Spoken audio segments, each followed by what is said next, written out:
Hocam, Buyurun. ya ben ekmek yemiyorum, sizi dinliyorum ama kilo alıyorum, sebebini bilmiyorum. Siz şimdi ekmek yemiyorum diyorsunuz ama pirinç de yemeyeceksiniz, bulgur da yemeyeceksiniz, buğday da yemeyeceksiniz, siyez buğday da yemeyeceksiniz. Arpa da yemeyeceksiniz, yulaf da yemeyeceksiniz, patates de yemeyeceksiniz, mısır da yemeyeceksiniz. Ayrıca çaya şeker yerine tereyağı koyun.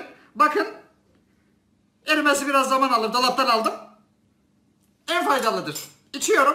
Sevinçliyiz, mutluyuz, yaşasın okulumuz.